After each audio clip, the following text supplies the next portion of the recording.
Bonjour à toutes et à tous, très heureux de vous accueillir. Soyez les bienvenus pour cette nouvelle heure de l'UMGCCP, l'Union des métiers du génie climatique, de la couverture et de la plomberie. On est ensemble ce matin pour une émission consacrée aux couvreurs face aux défis climatiques.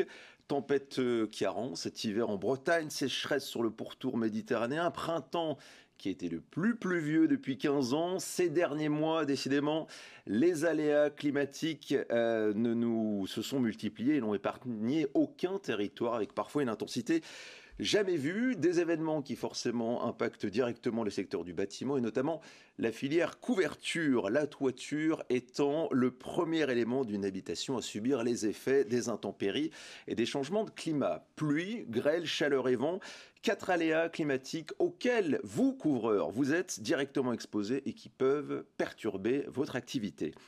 Alors finalement, quels sont les grands défis à relever face au changement climatique? Comment la filière peut-elle s'adapter, faire évoluer ses pratiques? Quelles sont les solutions qui existent? On en parle avec mes 3 invités, dont 2 sont en plateau et 1 à distance.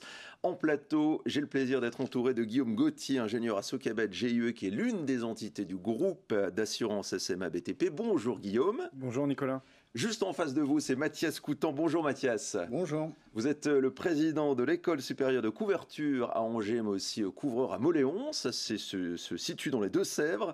Et vous exercez beaucoup pour la restauration du patrimoine et les monuments historiques. Et enfin, Alexandra Lebert, bonjour et merci d'être avec nous ce matin. Vous êtes connecté depuis Saint-Martin-d'Air, juste à côté de Grenoble, où se trouve le CSTB, le Centre scientifique et technique du bâtiment. Est-ce que tout va bien, Alexandra ?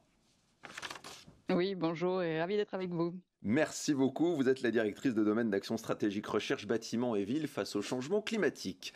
Bien entendu, vous qui nous suivez à distance, vous pouvez nous poser vos questions tout au long de l'émission, vos commentaires, c'est le principe, n'hésitez pas. Ça se passe via le chat et on répondra tout à l'heure en direct à toutes vos interrogations. Mais d'ici là, pour débuter, on va faire le point sur cette notion de risque climatique auquel nos bâtiments peuvent être soumis et dont on entend beaucoup parler. Concrètement, Alexandra, dites-nous tout, comment finalement est calculé ce risque et qu'est-ce qui attend nos bâtiments dans les années à venir? Alors, il faut avoir en tête que lorsqu'on parle de risque climatique, on embarque 3 notions. On embarque une notion de climat et donc de l'évolution des aléas que sont les pluviométries, le rayonnement, les températures. Donc ça, c'est la partie aléas climatiques. On embarque également une notion d'exposition, c'est-à-dire comment votre ouvrage est exposé à cet aléa climatique. Et puis on embarque une question de vulnérabilité, donc c'est-à-dire la capacité à faire face. Et souvent, cette vulnérabilité, c'est un couple entre le bâtiment et les occupants en fonction des aléas. Donc ça, bien avoir en tête que cette notion de risque climatique, il faut avoir ces 3 notions et donc il faut être en capacité déjà de projeter le climat. Et donc là, on travaille sur des modèles faits par des grands laboratoires et ensuite on fait ce qu'on appelle de la descente d'échelle pour essayer de comprendre à une maille plus fine ce qui va se passer. Il faut avoir en tête aussi qu'aujourd'hui en France, on est à un réchauffement de l'ordre de 1,7 degré et en France et en Europe, on se réchauffe un peu plus vite que le reste du monde. On va travailler tous sur une seule et même trajectoire, c'est la trajectoire de réchauffement pour l'adaptation au changement climatique, et ça s'appelle la TRAC. Et donc l'objectif, c'est de faire en sorte que tous les secteurs aient pour un seul objectif, et cet objectif, c'est de s'adapter à un plus 4 degrés à l'horizon 2100. Et juste pour finir, un horizon à 4 degrés en 2100, qu'est-ce que ça veut dire? Ça veut dire effectivement des aléas beaucoup plus forts, beaucoup plus intenses, beaucoup plus fréquents. 2 exemples que j'ai en tête, c'est, les vagues de chaleur qui sont aujourd'hui, de quelques jours par an, pourraient être de l'ordre de 2 mois à la fin du siècle. Et puis, un petit chiffre à avoir en tête et qui est assez facile, lorsqu'on parle d'enneigement, on considère qu'effectivement à chaque fois qu'on va gagner 1 degré, on va perdre à peu près 1 mois d'enneigement à 1 500 mètres d'altitude. Donc voilà pour vous dire quelques mots sur à quoi on va être confronté pour le secteur de la construction. Alors, vous avez planté le décor. Maintenant, on va se demander, est-ce qu'il y a finalement des territoires qui vont être plus touchés que d'autres, Alexandra? Alors, vous avez raison de poser la question parce qu'effectivement, le changement climatique ne va pas s'appliquer de manière homogène au territoire, ce qui est déjà le cas finalement. Certains territoires sont plus susceptibles d'être touchés par certains aléas. Alors, ce qu'on sait, c'est qu'a priori, le quart sud-est va être plus touché plus rapidement par l'augmentation des températures.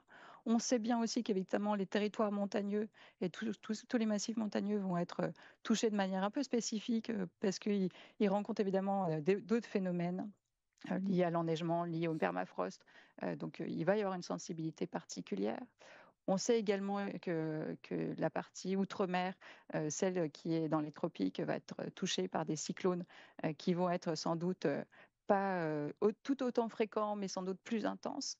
Donc voilà, on connaît certaines spécificités sur certains territoires, mais tout ça évidemment entaché de beaucoup d'incertitudes. Donc c'est pour ça que les gens travaillent sur différents modèles et on essaye de comprendre ce qui va être probable, très fortement probable, ou encore entaché d'incertitude.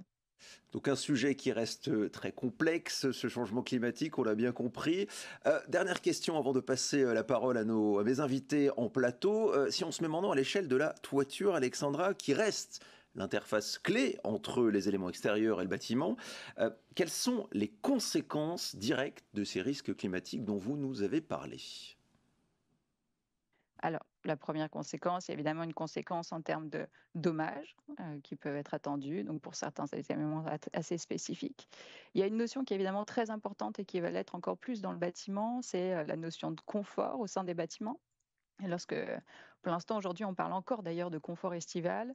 On va sans doute avoir des sujets autour de la sécurité sanitaire au sein des ouvrages, tout simplement parce que lorsqu'on va avoir des vagues de chaleur extrêmement longues, il va falloir pouvoir conserver un confort dans les bâtiments. Et ça devient vraiment un sujet de santé publique. Et donc, la couverture, qui fait partie de l'enveloppe du bâtiment, va avoir un rôle de protection entre l'environnement extérieur et l'environnement intérieur. Donc, ça, point est vraiment très important. Donc, un côté, les parties dommages, parce que du coup, la toiture va être en premier chef exposée à un certain aléas, et puis la notion d'ouvrage. Et donc là, c'est comment la toiture va continuer à assurer son rôle de protection pour les occupants des ouvrages. Merci beaucoup Alexandra pour vos éclaircissements et vos précisions. Alors je me tourne maintenant vers vous Guillaume. Quel est l'impact en termes de coûts des catastrophes naturelles qui se sont multipliées ces dernières années? Alors moi, je vais dézoomer un tout petit peu au démarrage. Déjà, au niveau mondial, on peut estimer qu'on a des pertes qui sont autour de 300 milliards d'euros pour les catastrophes naturelles qui se sont déroulées ces dernières années. Mais on peut aussi dire que les assureurs en ont réglé en indemnité environ 130 milliards. Mais on peut regarder aussi à l'échelle de la France l'historique des différentes catastrophes naturelles et des différents impacts des tempêtes également.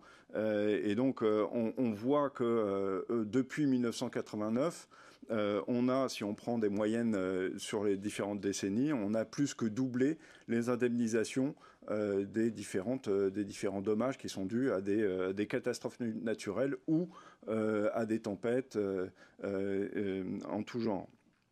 On peut aussi relever que l'année 2023 était une année très particulière vis-à-vis de la grêle. Et là, on peut le remarquer sur le graphe, sur la dernière barre qui est en mauve. Forcément, ça a des conséquences, tout cela, sur le système assurantiel français. Concrètement, c'est quoi ces conséquences sur l'évolution des risques climatiques? C'est quoi l'impact?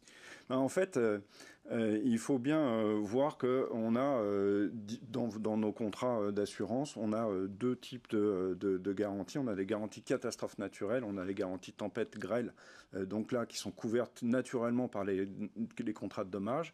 Par contre, dès lors que vous avez un contrat de dommages, il y a une garantie spécifique qui vise les catastrophes naturelles. Et là, on vient impacter la sécheresse, les inondations, les séismes, le volcanisme, mais également les grands cyclones.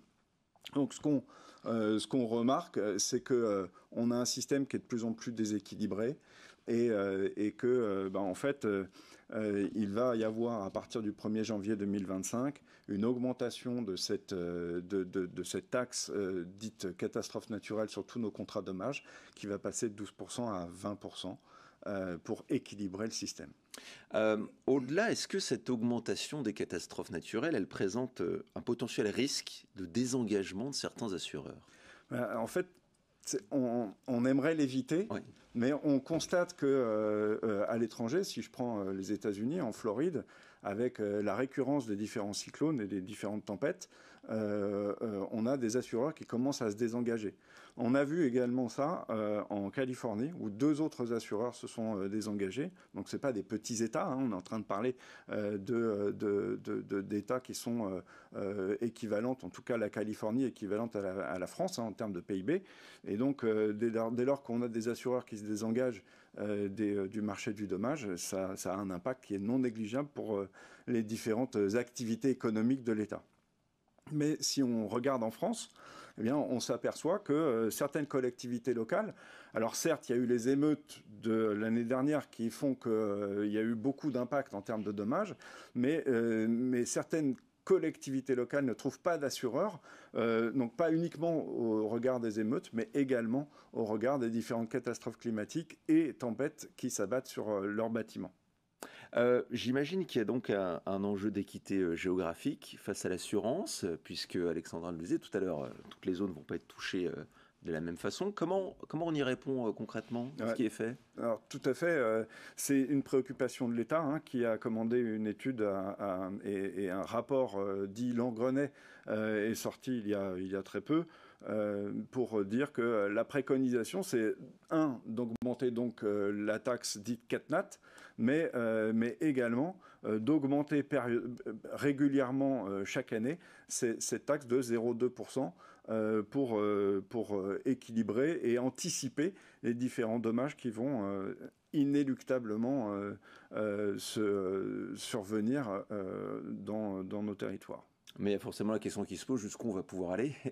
Eh bien oui, en effet, hein, les arbres ne grimpent pas au ciel, donc tout ça a un coût et augmenter les tarifs d'assurance, les primes d'assurance, c'est bien sympathique, mais il y aura forcément un optimum économique entre l'augmentation de ces contrats d'assurance et puis réellement le coût que la société est capable d'assumer pour faire face à tous ces dommages.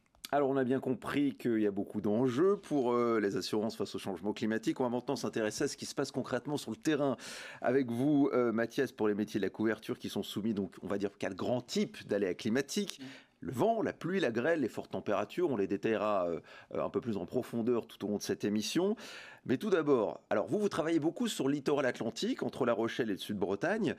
Aujourd'hui, dans votre quotidien de couvreur et donc votre zone géographique, quel est finalement l'aléa climatique qui vous pose le plus de problèmes ? Alors, pour commencer, je voudrais exprimer le fait que, effectivement, on l'a dit, le couvreur c'est le métier qui fait face au climat depuis la nuit des temps. En France, sur le territoire, on a une diversité très forte de conditions climatiques. On a donc une diversité d'architecture et de conception des couvertures. Moi, je vais m'exprimer aujourd'hui, en tout cas en fonction de ce que je sais, donc cette zone géographique, Sud-Loire, on va dire pays de la Loire et l'ex-Poitou-Charentes. Donc c'est vrai que ce qu'on voit, ce qu'on constate, c'est qu'il y a quand même de plus en plus de pluies et de plus en plus de fortes pluies qui sont rapides. On a des conditions et des systèmes de réception des eaux de pluie qui ont besoin d'avoir un dimensionnement en adéquation. Et on a aussi besoin que ces systèmes de captation des eaux de pluie puissent avoir des systèmes de trop-plein. Donc ça, c'est des choses qui sont conformes au DTU. Seulement, quand on intervient suite à des sinistres, on se rend compte qu'il y a des problèmes de mise en œuvre. Donc ça, c'est les choses qu'on voit. On a aussi eu, je parle une fois de plus pour ma région, en novembre, une tempête qui est arrivée de l'ouest et 10 jours après, une autre qui est arrivée, enfin même 3 jours après, du sud. Donc c'est des conditions qui mettent les couvertures à rude épreuve et qui conditionnent aussi nos conditions d'intervention. Une question de votre côté, Guillaume, quel est, selon vous, ou de ce que vous voyez, l'aléa climatique qui a le plus d'impact dans les métiers de la couverture? Mathias nous parlait de la pluviométrie, lui, dans sa région géographique. Et vous, plus globalement, Oui, on trouve que, évidemment, on ne peut pas exclure ces aléas qui sont très importants. Effectivement, on peut avoir une pluviométrie très importante, mais on y reviendra un petit peu après. Néanmoins, comme je le remarquais tout à l'heure sur le graphe, on a eu une année 2023 qui était particulière vis-à-vis de la grêle, et puis donc on estime autour de 5 milliards les dommages qui sont dus à cet épisode. Et d'ailleurs, ça a fait que le précédent record, qui était 2014, a été multiplié par 3 ou 4 en termes de réparation. Donc pour nous, on a évidemment les tempêtes, mais la grêle fait partie des aléas climatiques très forts et très importants en termes d'intensité.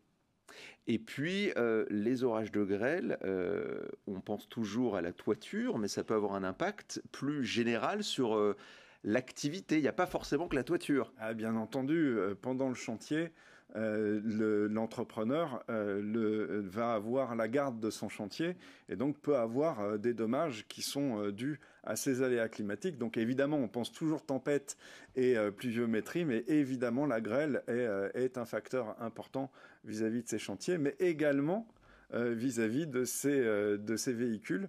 On n'y pense point, mais en 2023, on a réparé un certain nombre de centaines de milliers de véhicules dû à la grêle. Et si jamais les entrepreneurs n'avaient plus de véhicules pour se rendre sur leur chantier, c'est tout autant de retard qui pourrait être dû vis-à-vis de leurs clients.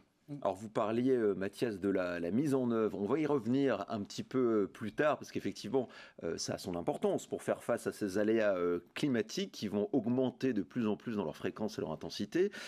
Mais avant, Alexandra, je reviens vers vous. C'est vrai que la couverture, c'est quand même un métier qui est très marqué régionalement dans le type de matériaux utilisés. On a par exemple l'ardoise en Normandie, en Bretagne, terre cuite dans le Nord ou encore le zinc pour les toits de Paris où nous sommes en direct ce matin.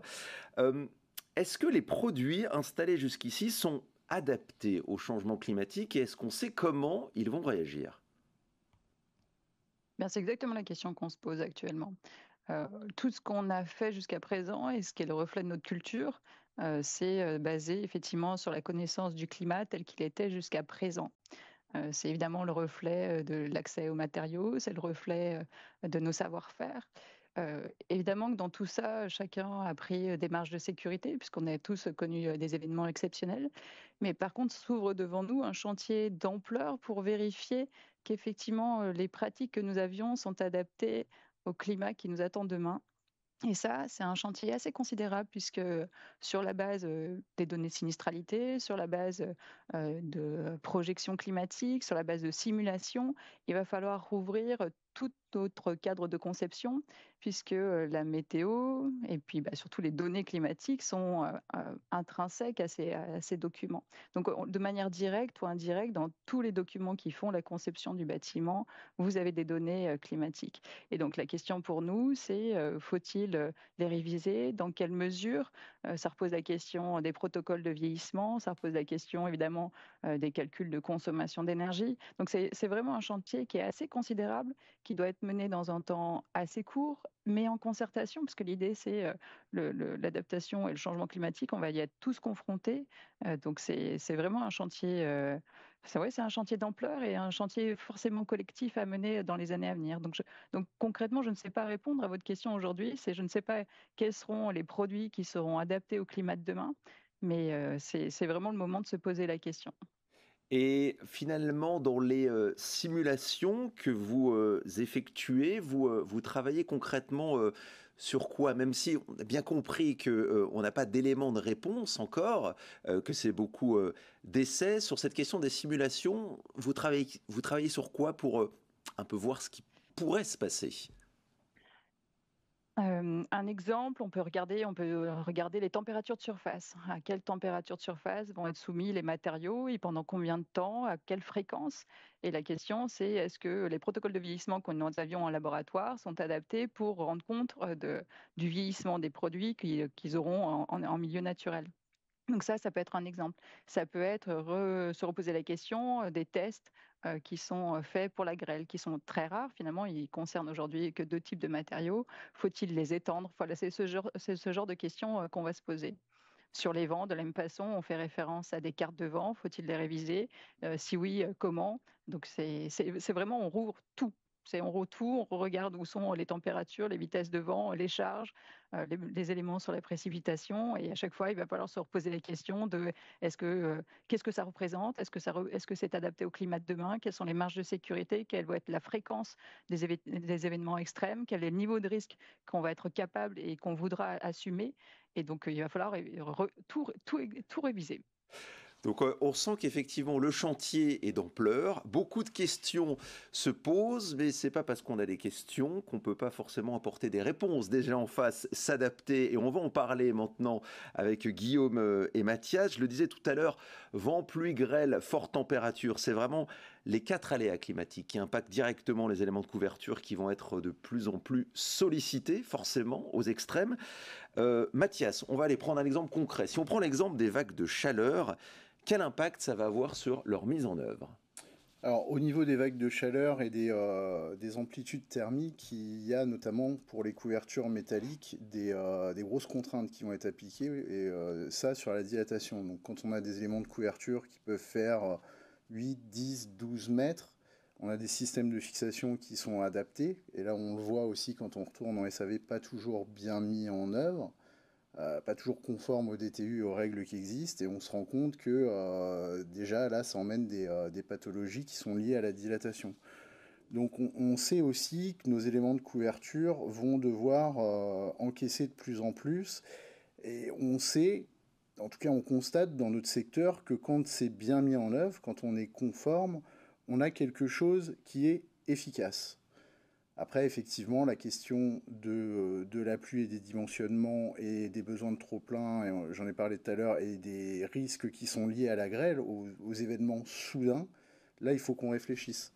Comme le disait Alexandra, il faut absolument que la filière se regroupe avec effectivement un côté scientifique, un côté assureur, qu'on puisse recroiser nos regards et se poser les questions des directions qu'on va donner demain à nos métiers. Et ces questions, elles sont forcément inhérentes à des territoires, puisque on se rend compte que la météo est ultra localisée. Moi, sur une même zone de chalandise, j'ai 12 équipes qui font des chantiers longs. On se rend compte que sur des chantiers de 12 mois, les gars n'ont pas vécu la même chose, très clairement. Et sur 20 km, entre un front de mer et un intérieur des terres, pareil, dans une même zone, même en se basant sur la carte de concomitance de nos pluies et vents, on se rend compte que les climats ne sont pas du tout les mêmes. Donc il faut qu'on se réunisse. Peut-être qu'on peut apporter, nous aussi, aux scientifiques, notre regard en faisant un suivi sur ce qui est garanti sur 10 ans de manière empirique. Il y a des chantiers qu'on vend, pour lesquels on met en place des contrats d'entretien. Donc c'est des choses sur lesquelles on peut avoir un regard continu. Peut-être que là, on peut aussi aider en apportant de l'information. Et donc travailler main dans la main pour s'adapter, anticiper ce qui va se passer. Guillaume, est-ce que vous auriez quelques chiffres à nous partager sur un état de la sinistralité en dommages ouvrages des métiers de la couverture et les éléments impactés, pour qu'on voit un peu déjà ce qui se passe? Alors, tout à l'heure, on a parlé des dommages qui étaient issus des catastrophes naturelles et des tempêtes. Donc là, je vais plus parler de la vie courante de ces dernières années et qui concerne donc la dommage ouvrage. Donc c'est bien la garantie que le maître d'ouvrage acquiert auprès d'un assureur pour le couvrir pour son ouvrage pendant 10 ans. Et donc dans ces sinistres dommages ouvrages, on a à peu près 10% de la sinistralité qui est due à la couverture. Dans ces 10%, on va prendre à peu près 50% pour les petits éléments, donc tuiles, ardoises, et à peu près 50% pour toute la couverture en grands éléments. Donc là, on va retrouver acier, zinc, cuivre, ce genre de couverture. Mais si on regarde les coûts moyens, on est autour de 7 000 à 15 000 euros, enfin, selon les typologies d'ouvrages. Est-ce que je suis sur de la maison individuelle, du tertiaire, enfin, évidemment, les coûts vont être très différents. Mais ce qu'on relève réellement, c'est que 80% de la sinistralité en dommages ouvrages, ça concerne de l'étanchéité de la toiture. Et parmi ces chiffres-là, si on devait classer les désordres les plus importants, là on vient regarder 60% qui sont liés aux points singuliers, notamment en rive de toiture, au niveau des noues. Donc ça c'est très récurrent, mais également au niveau des émergences, hein, que ce soit les cheminées, les fenêtres de toit ou les skydomes. On a énormément de sinistralité autour de ces points singuliers.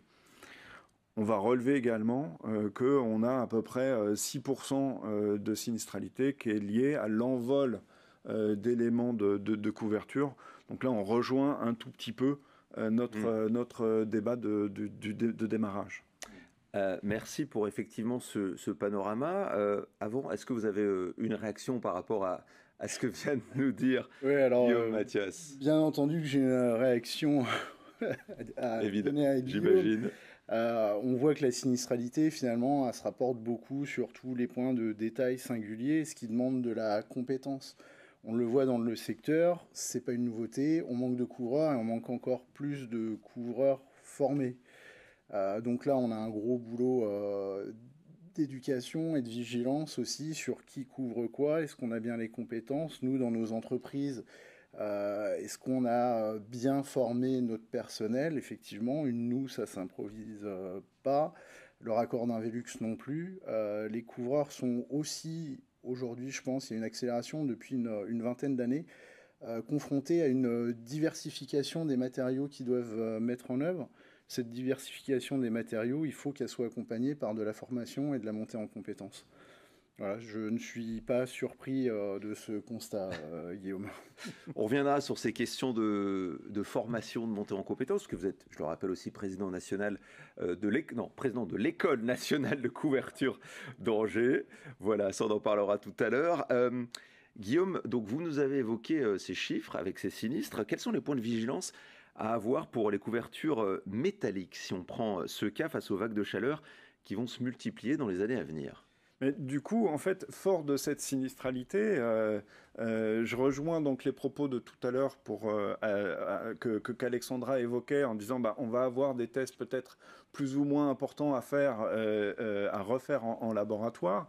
Je rejoins Mathias sur la compétence. En fait, côté métallique, on est à peu près certain qu'on va avoir des dilatations différentielles qui vont s'exercer différemment et selon les différents territoires et les différentes conditions. Il est possible que nos référentiels soient à revoir, mais peut-être pas tant que ça, parce que finalement, est-ce que si je suis à Lille ou à Angers, est-ce que je vais pas retrouver des conditions climatiques qui vont être proches de celles que je vais peut-être avoir à Avignon ou aujourd'hui, je veux dire. Et à ce moment-là, en fait, on a déjà presque des solutions.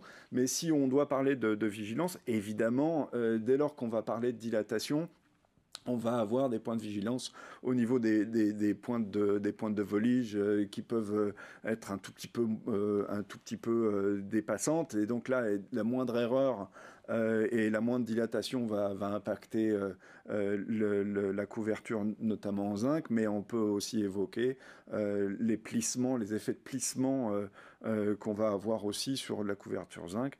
Et à ce moment-là, dès lors que au fur et à mesure des années, on va avoir des dilatations différentielles qui vont s'exercer. Là, très typiquement, on va se retrouver avec des infiltrations. Ça, c'est sur la partie vague de chaleur. Si on prend l'exemple maintenant, l'impact des pluies, des vents forts de plus en plus fréquents, quelles anticipations sont possibles ?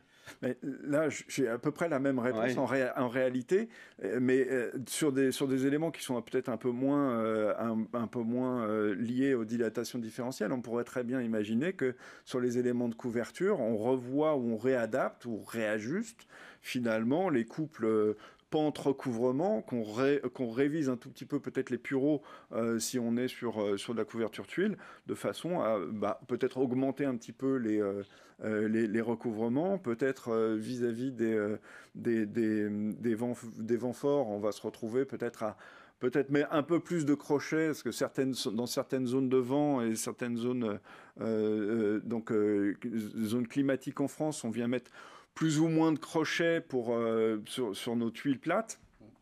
Peut-être qu'on va réadapter ces éléments de fixation, que ce soit en partie courante, mais aussi en rive de toiture. Mais encore une fois, je pense qu'on a tous les éléments. Il faut peut-être qu'on évoque et qu'on voit ça avec les professionnels et le CSTB, bien sûr, qu'il ne faut pas oublier dans l'affaire. Je vous vois, Mathias, acquiescer à ce que nous dit Guillaume. Est-ce que vous avez un commentaire à apporter par rapport à cette adaptation, cette anticipation? Il y a pas mal de bonnes idées, de points de vigilance à avoir. Vous qui êtes sur le terrain, quelle est votre réaction finalement? Je suis tout à fait d'accord avec ce que vient de dire Guillaume. De toute façon, le couvreur a toujours su s'adapter et faire une couverture normalement de circonstance, c'est-à-dire dans un environnement, dans un contexte. La couverture doit être réfléchie avant bien même qu'on intervienne. Alexandra l'a dit tout à l'heure. La question première que doit se poser un couvreur avant de démarrer une étude technique, puisqu'il faut quand même qu'on réfléchisse un petit peu à ce qu'on va faire avant de le commencer, c'est où se situe le bâtiment au niveau de la concomitance pluie-vent, sa région géographique, 1, 2, 3. Est-ce que je suis dans une cuvette? Est-ce que je suis sur une butte? Est-ce que je suis sur une plaine?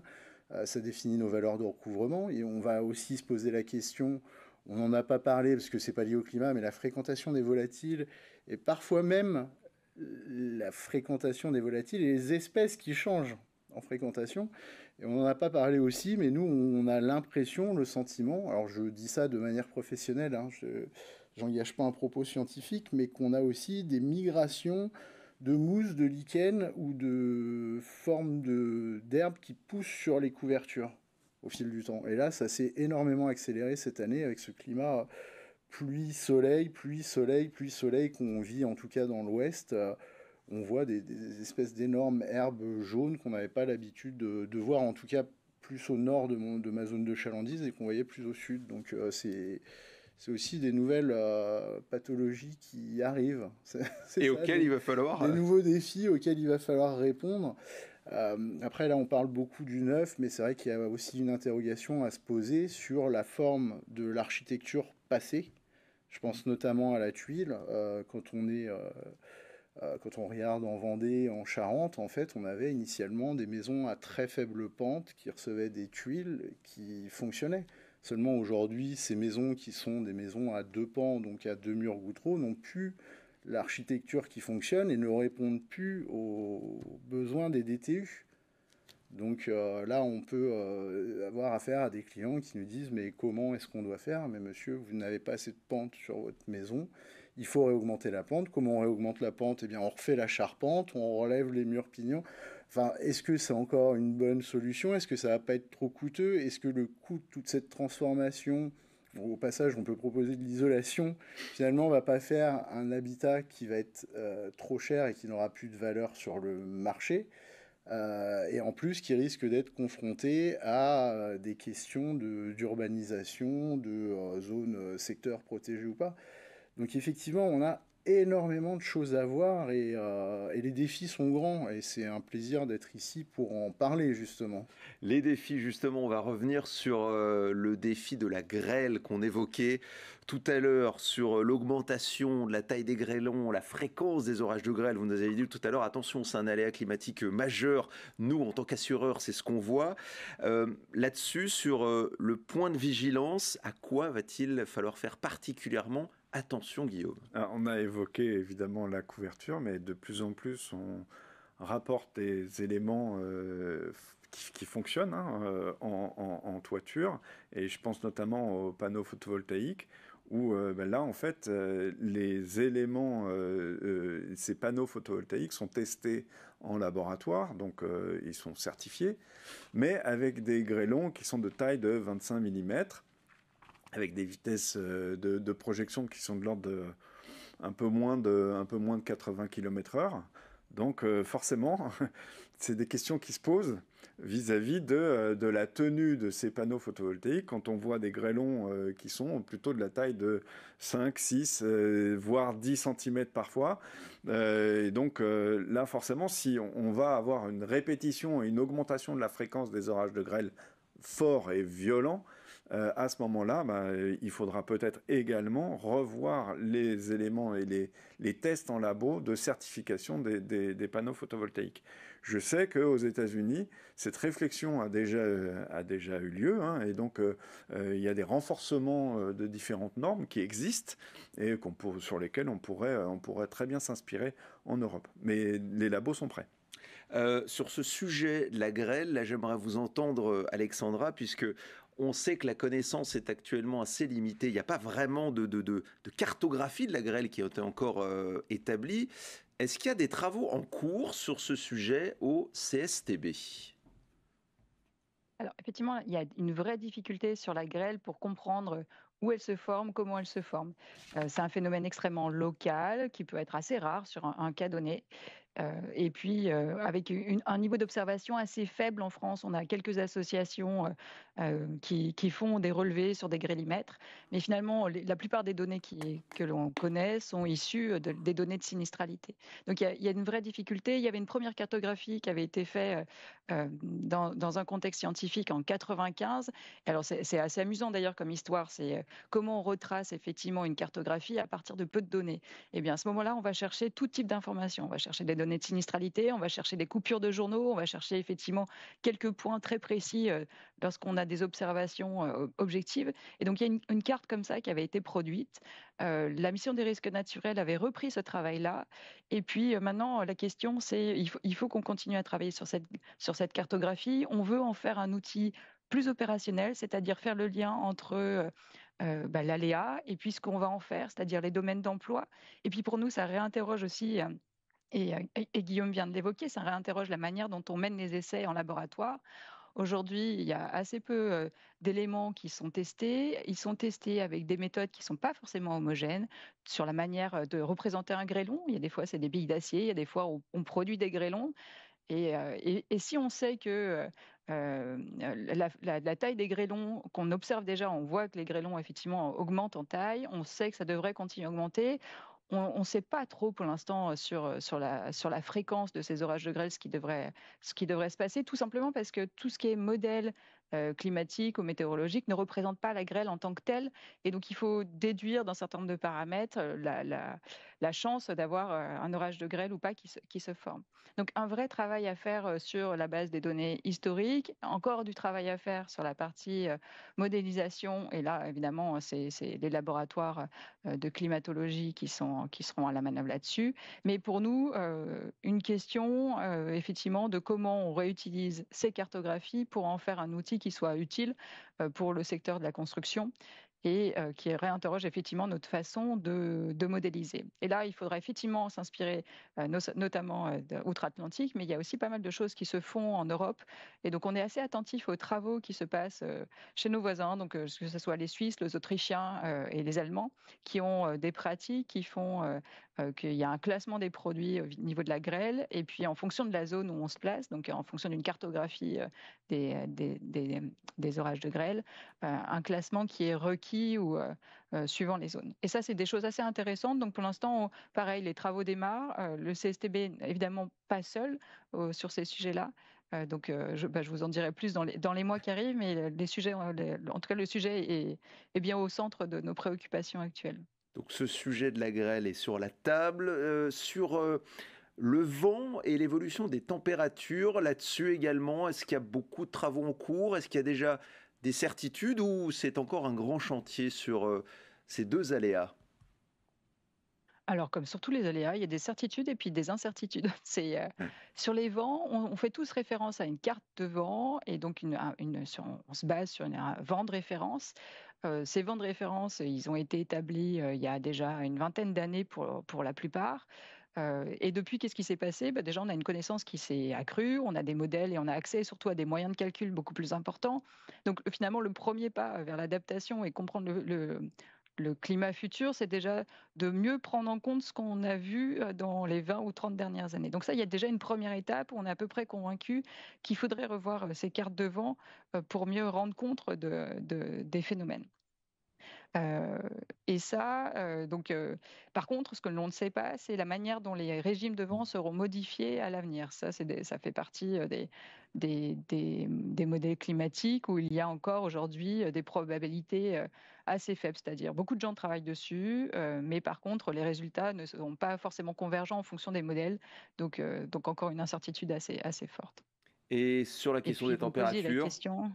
oui, Ouais. c'était Mais sur l'évolution la des températures. température, voilà. Est-ce qu'il y a des priorités? Ah bah, pour l'instant, il y a des priorités, effectivement. Nous, on a pour l'instant beaucoup travaillé sur les climats intérieurs des bâtiments pour effectivement comprendre ce qui allait se passer en termes de conditions pour les occupants. Donc, c'est-à-dire prendre un certain nombre de bâtiments dans différentes régions de France, plusieurs typologies de bâtiments, plusieurs typologies de logements notamment, que ce soit en bas étage, en milieu d'étage, sous les toits, de manière traversant ou pas traversant, différentes natures d'isolation, et puis de regarder ce qui allait se passer à différents horizons, c'est-à-dire en 2050, en 2100, avec des canicules qui allaient être assez récurrentes, type la canicule de 2003 qu'on devrait connaître à peu près tous les 4 ou 5 ans, ou des canicules beaucoup plus farouches, et donc essayer de comprendre ce qu'allait se passer pour les ambiances intérieures. Donc là, c'est des choses sur lesquelles on commence à avoir une vision assez précise du confort au sein des ouvrages.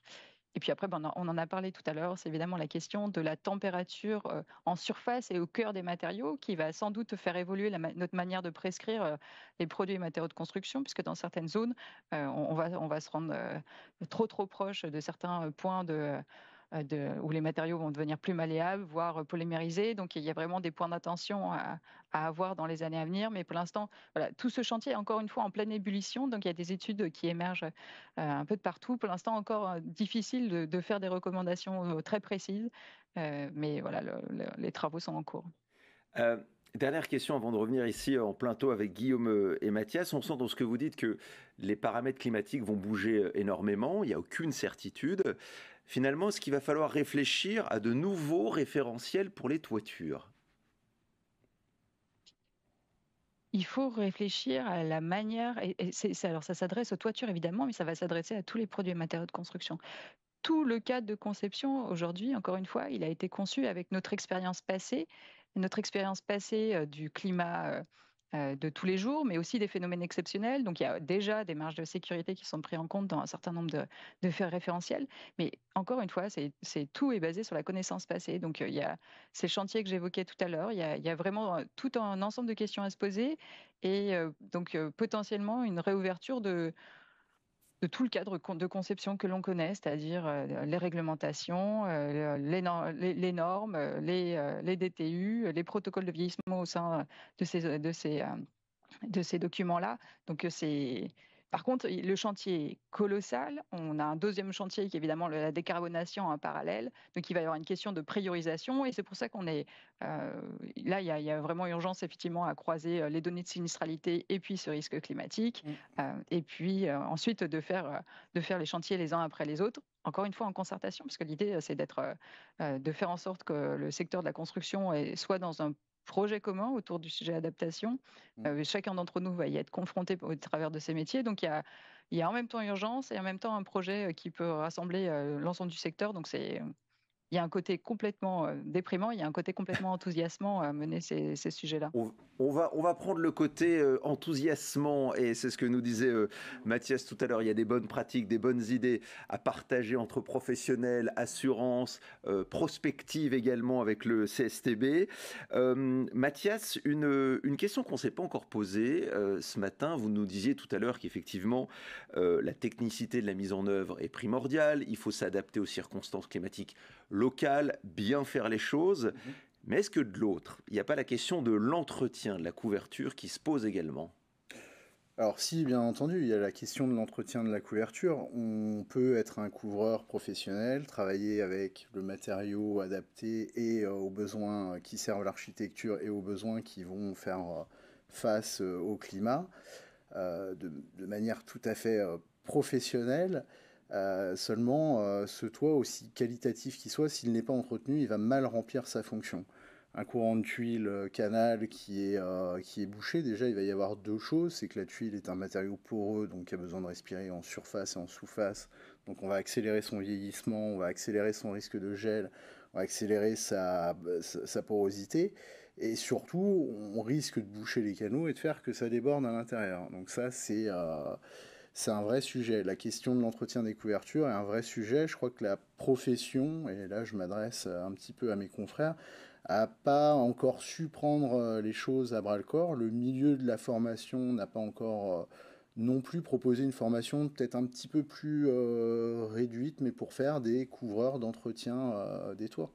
Ça, au niveau de la sinistralité, justement, je le disais tout à l'heure, au niveau du vieillissement des matériaux, c'est important de mesurer tout ça de manière très très proche. On va aborder maintenant le sujet de l'innovation, puisqu'il y a peut-être des solutions à regarder en termes techniques de ce côté-là. Avant de vous passer la parole, Guillaume, sur ce sujet des évolutions technologiques, Alexandra, quelles évolutions technologiques sont sur la bonne voie pour répondre aux défis climatiques auxquels nos toitures vont devoir faire face? Alors, ce qui est assez fantastique, c'est qu'effectivement, quand on a un champ de contraintes qui se tend, il y a toute une part de la créativité et d'innovation qui émerge. Donc, on voit passer un certain nombre de choses pour traiter les sujets justement des effets îlots de chaleur urbains ou du confort d'été, sur la gestion des eaux de pluie. Donc, il y a des choses assez intéressantes. Par contre, il y a vraiment un point à avoir en tête, c'est que il n'y a jamais de baguette magique et qu'il faut absolument avoir une pensée qui est malheureusement assez complexe. Donc il faut penser les choses dans leur ensemble de manière avec toute la complexité d'introduire un produit, une innovation dans un écosystème qui est celui du bâtiment. Mm. Et donc là, je pense que nous, on a une conviction, c'est vraiment le bon produit au bon endroit, voilà, tout simplement. Sur ce sujet des nouvelles technologies, Guillaume, est-ce qu'il y a des précautions à avoir en termes de contrat d'assurance ou est-ce que tout est ouvert? Bien sûr qu'il faut bien réfléchir avant de mettre en œuvre différentes innovations. Et les assureurs ont cette notion de technique courante et technique non courante. Et donc, par défaut, dans les contrats d'assurance sont garanties les techniques courantes. Et dès qu'on sort de cette notion de technique courante, alors il faut, et c'est le rôle de l'assureur, dont SMABTP est un acteur important, c'est d'accompagner le professionnel pour étudier les différents produits qui sont mis en œuvre avec lui, et éventuellement être en discussion avec les fabricants qui peuvent leur proposer un certain nombre d'éléments et de nouveautés. Ce qui est sûr, c'est que la voie royale pour mettre en œuvre des techniques non courantes, c'est l'avis technique du CSTB. Mais pas seulement, on va avoir donc évidemment les DTU sont de techniques courantes, mais il faut aussi voir que les règles professionnelles ou les recommandations professionnelles peuvent être étudiées par une commission qu'on appelle la commission prévention produits, qui est une émanation de l'AQC et qui regroupe un certain nombre de membres. Et donc c'est important qu'on puisse avoir une vision multipartite de l'évaluation de ces différents procédés et éventuellement de leur mise en observation. Donc c'est pour ça qu'on parle de liste verte ou de mise en observation de différents procédés ou de différentes techniques dès lors qu'on va parler de techniques mises en œuvre. Et je crois qu'on a en régie un petit schéma simplifié qu'on va afficher pour essayer de vous montrer un peu concrètement technique courante, technique non courante. Alors voilà, il est affiché sur les écrans de celles et ceux qui nous suivent. On ne va pas le détailler forcément de manière très approfondie, mais qu'est-ce que vous pouvez nous partager dessus? L'idée, c'est que dès lors que, c'est ce que je disais tout à l'heure, dès lors qu'on a un DTU, c'est ce qu'il y a exactement sur la partie gauche du graphique. DTU, pas de problème, c'est garanti, il n'y a aucun sujet. Dès lors qu'on vient parler de recommandations professionnelles ou de règles professionnelles ou d'avis techniques alors ces différentes soit techniques de mise en œuvre, soit produits vont passer en commission prévention produit et vont être classés en technique courante et technique non courante. C'est pour ça que la recommandation, c'est de dire bon bah voilà, je dois aller regarder ce qui se passe sur le site de la C2P. Si je veux mettre en œuvre un procédé innovant, est-ce qu'il est dans la liste verte de la C2P ou est-ce qu'il est mis en observation parce qu'on a observé une sinistralité importante et qui justifierait la mise en observation. C'est pas anodin, hein, la mise en observation, c'est-à-dire que c'est pas seulement un assureur parmi d'autres, hein, c'est l'ensemble des assureurs qui mettent en observation une technique ou une technologie et ça a beaucoup d'impact sur l'activité des professionnels. De toute façon, quoi qu'il arrive, en cas de doute, les professionnels trouveront toujours une oreille attentive auprès de leur assureur pour débroussailler parfois ce grand maelstrom de normes et de règles qui peuvent parfois paraître complexes si on sort des DTU. Dans quelques minutes, nous passerons à vos questions, vos commentaires également sur tout ce qui s'est dit depuis le début de cette émission. Donc n'hésitez pas, il n'est pas trop tard, c'est encore le temps de nous envoyer tout ça via le chat. Allez, d'ici un peu moins de 10 minutes, on va répondre à tout ce que vous nous avez envoyé. Vos questions sont les bienvenues. Mais avant, Mathias, je me tourne une nouvelle fois vers vous. Le changement climatique, est-ce que ça pose pas aussi la question des conditions de travail des couvreurs et donc, in fine, de la productivité sur un chantier? Si, alors ça pose les conditions de travail de nos couvreurs, mais aussi de toute l'équipe. Quand on a un phénomène de grêle, c'est un phénomène soudain qui va faire beaucoup de dégâts. Alors qu'est-ce qu'on fait, même si on est un petit peu loin du phénomène? Est-ce qu'on va aider les gens? Est-ce qu'on va bâcher? Est-ce qu'on stoppe notre activité pour expliquer aux gens qu'on finira plus tard pour aller vers l'urgence? Ça, c'est des choses compliquées. Les fortes pluies qu'on subit depuis décembre, 8-10 mois, octobre, pardon, 8-10 mois maintenant, chez nous, ça fait sonner le téléphone. Hein. On appelle ça une relance économique. Mais là, c'est une relance économique un peu trop soutenue. Donc voilà, c'est des choses finalement qu'on ne sait pas gérer aussi. Donc une fois de plus, on n'a pas assez de couvreurs, on a beaucoup de demandes et on a des conditions qui ne sont pas favorables à la production et à la productivité. Pour le couvreur qui est sur site, lui, il est confronté à ça, la pluie. Donc qu'est-ce que je fais quand je suis dans le cadre d'une rénovation? Je bâche, je débâche, j'attends, je repars, j'en remets. Alors oui, il y a des questions de rentabilité du chantier, mais il y a aussi des questions qui se posent sur le moral de nos gars. C'est un petit peu compliqué. Alors bon, là on espère que ça soit une année un petit peu particulière pour la pluie. Par contre, ce qu'on voit de plus en plus, c'est durant les phénomènes de forte chaleur, là, c'est très, très, très compliqué de travailler dehors. On est dans des régions où on n'a pas l'habitude. On a des rythmes de vie qui sont peut-être différents de ceux du sud de la France où on commence tôt, on arrête pendant un petit moment et puis on reprend un peu plus tard quand la température est redescendue.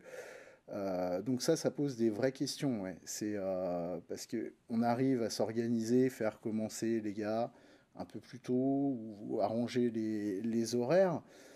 Maintenant, quand les phénomènes sont longs, c'est pas toujours possible. Quand les phénomènes de pluie sont longs aussi, c'est compliqué. On se demande si on arriverait à trouver des solutions pour lisser le temps de travail ou en tout cas le moduler. Maintenant, est-ce que le code du travail est adapté à tout ça?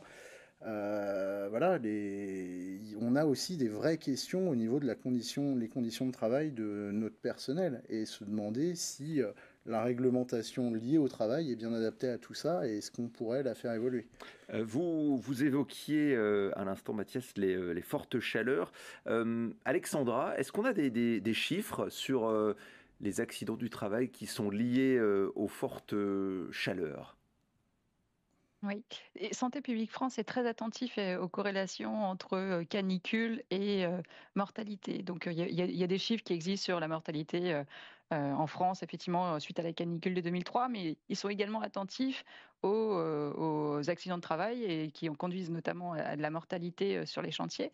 Et en 2023, il y a eu 11 accidents du travail mortels qui ont été liés aux vagues de chaleur, dont la moitié ont concerné des gens qui travaillaient dans le BTP. Donc il y a vraiment un sujet sur la mortalité liée à ces pics de chaleur, mais il y a également un sujet sur la morbidité, c'est-à-dire notre état de santé de manière globale.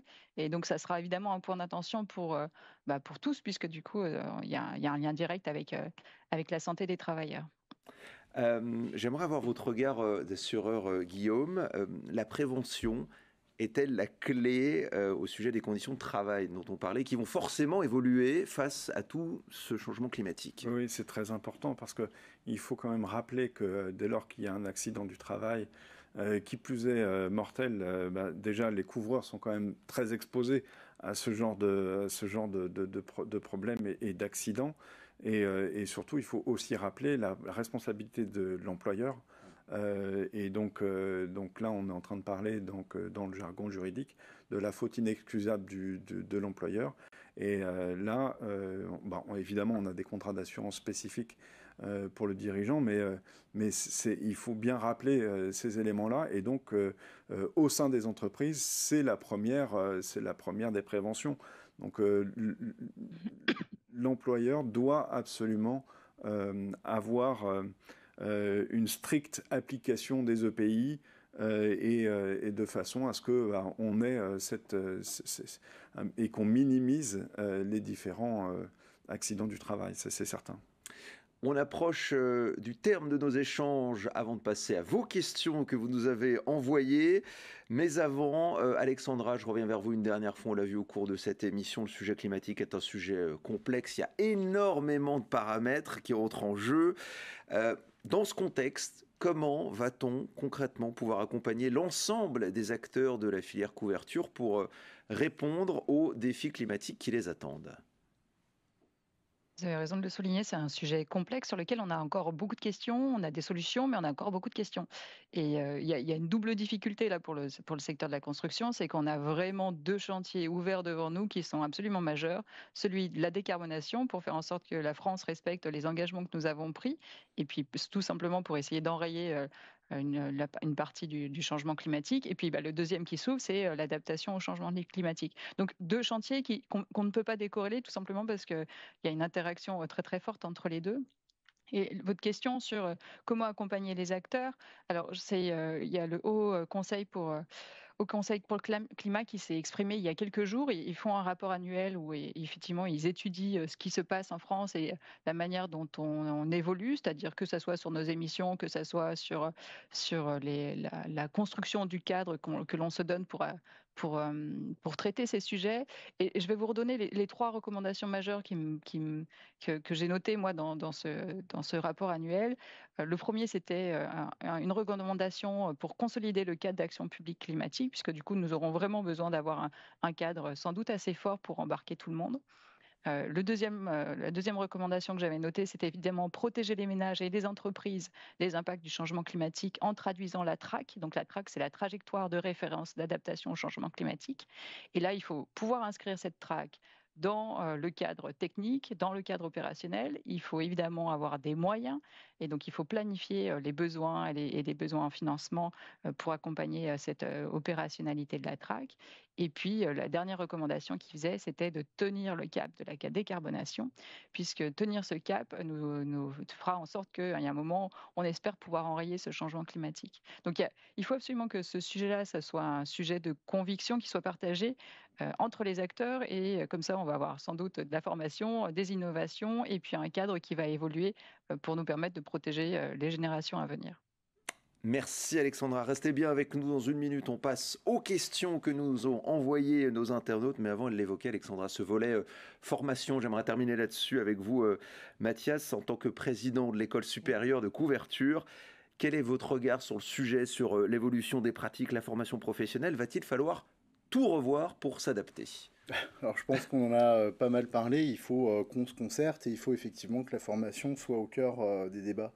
Alexandra l'a dit, l'enjeu est de taille, la mobilisation et le fait qu'on avance groupé est importante, le fait que les assureurs, les industriels, les scientifiques et les professionnels et les centres de formation évoluent main dans la main, c'est une adéquation qui est nécessaire si on veut pouvoir progresser et faire progresser nos pratiques.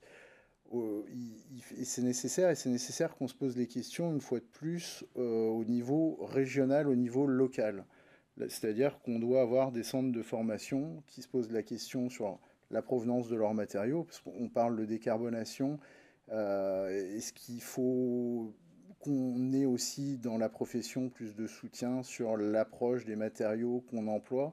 Est-ce qu'on doit revenir à des questions sur la proximité des matériaux qu'on emploie et l'adéquation avec les besoins architecturaux qui sont aussi liés à une région? Il faut que la formation se remette en question en permanence. Voilà, pour faire simple. Mais vous avez fait très simple et concis. Je vous remercie, Mathias. On va passer maintenant, pour terminer cette émission, à vos questions que vous nous avez envoyées. Et écoutez bien, voici la première. Donc, nous avons effectivement quelques questions sur le chat. On en a une qui concerne comment peut-on concilier la résilience face aux aléas et les nouvelles attentes par rapport à la toiture. On pense à la végétalisation, l'ajout de panneaux solaires, les nouveaux produits biosourcés. Première question, qui souhaite prendre la parole sur ce sujet? Mathias, Guillaume, par rapport à cette question de résilience et les nouveautés, toi végétalisé.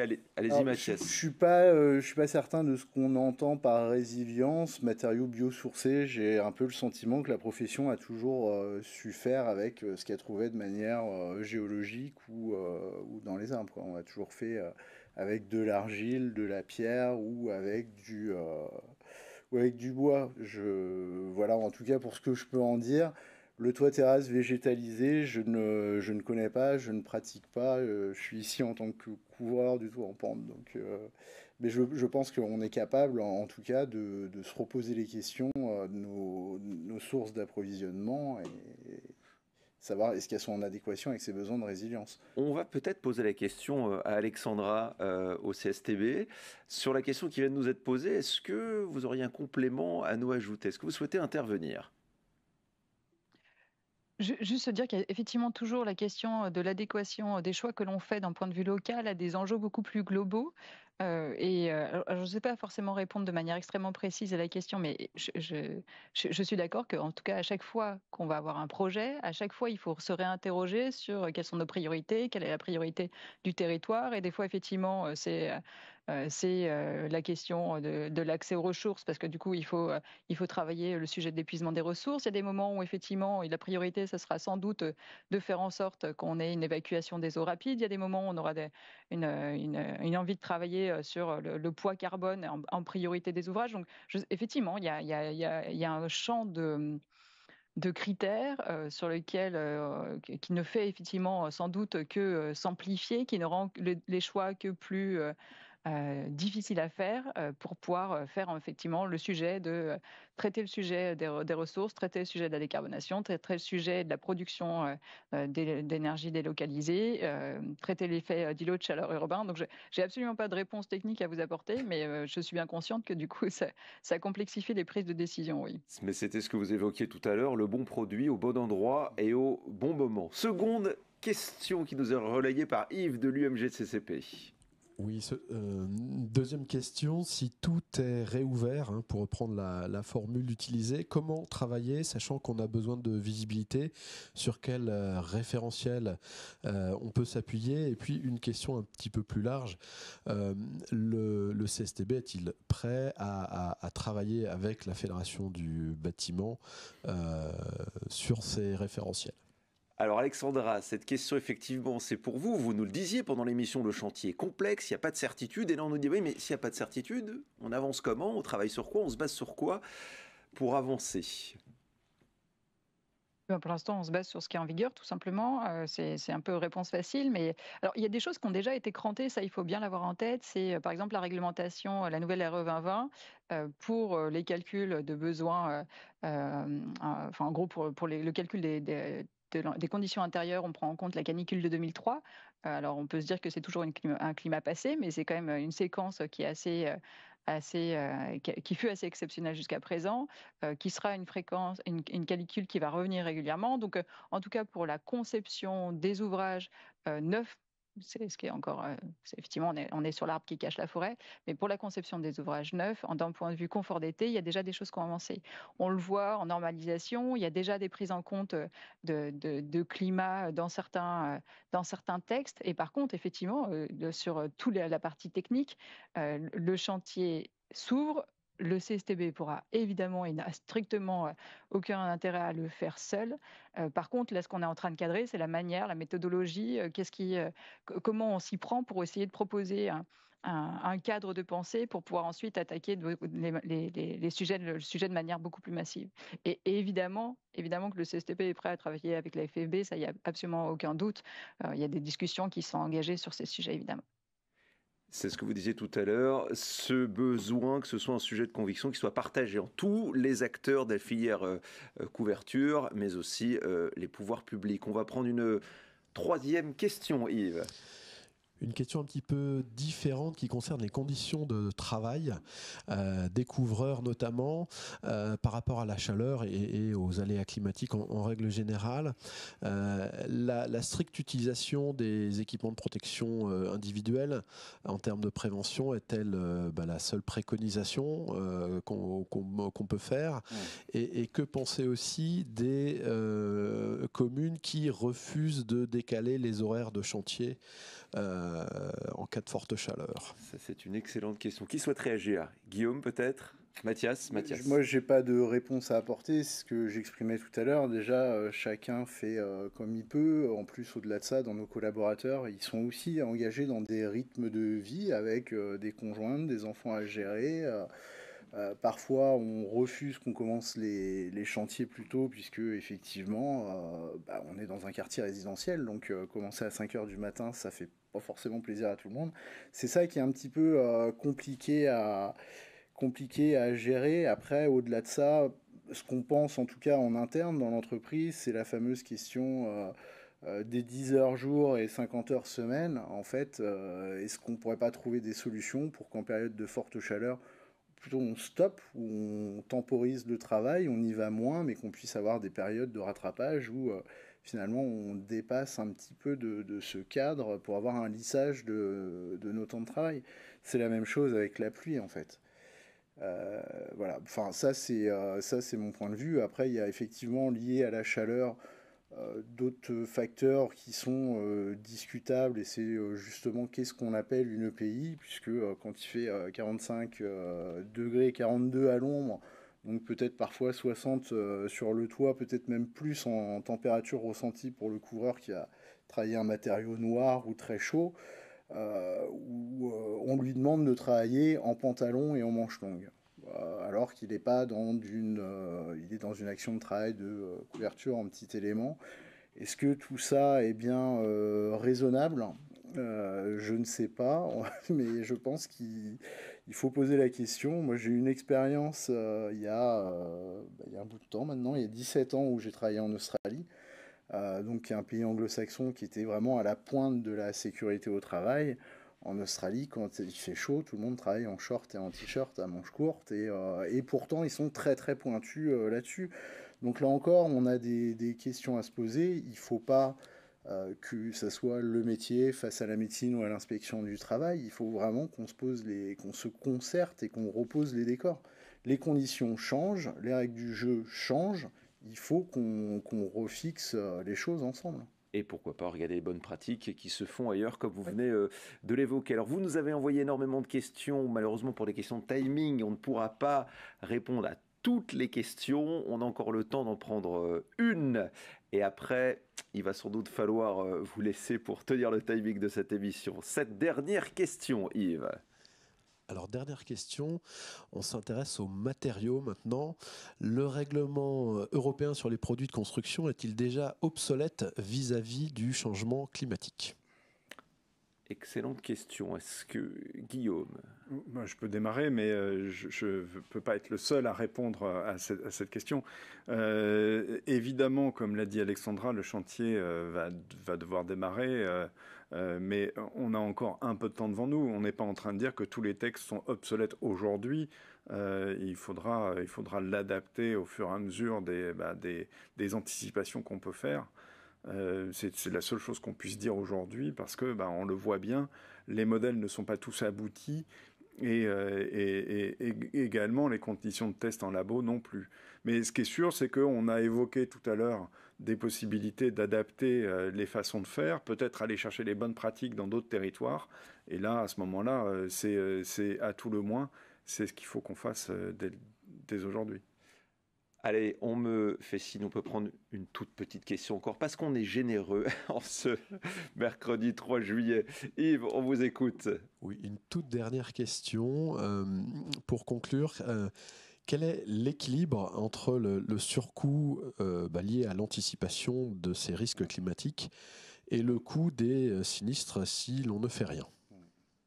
Alors ça, c'est une excellente question, Guillaume, là-dessus. Et Mathias, peut-être pour commencer. Moi, je peux voir ce qu'on voit sur le marché. Effectivement, tout à l'heure, on parlait de la RE 2020 qui a l'air assez lourde, donc qui vient augmenter le coût de la construction dans une période qui est en plus où les taux d'intérêt sont très forts et où finalement, de notre point de vue de professionnel, on va répondre à des normes certainement très bien faites pour la question thermique, mais qui vont venir finalement appauvrir d'autres éléments de la construction et notamment la couverture.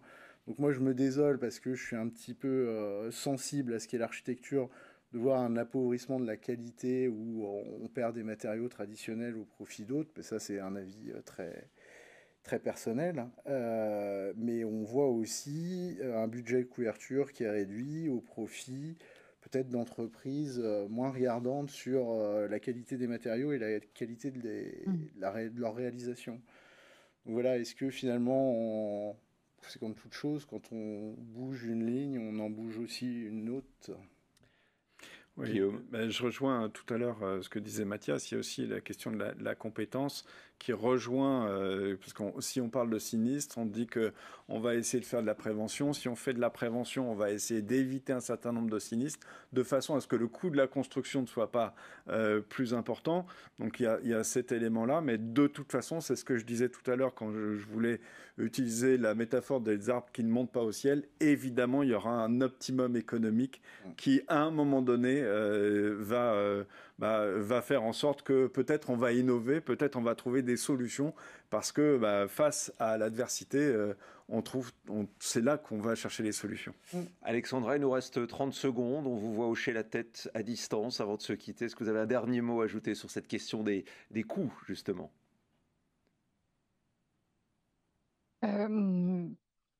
Pas forcément quelque chose de très construit, mais effectivement, il y a des travaux assez majeurs là qui sont en train de se produire dans plusieurs organismes sur l'évaluation des besoins pour répondre au sujet de l'adaptation, pour qu'on dimensionne justement le sujet des coûts.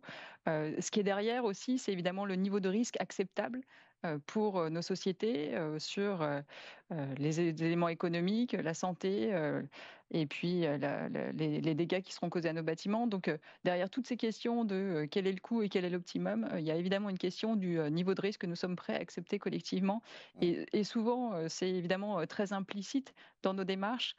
Sans doute qu'il y aura besoin à des moments donnés, effectivement, de rendre les choses beaucoup plus explicites sur les décisions et ce que ça veut dire en termes de prise de risque collectif.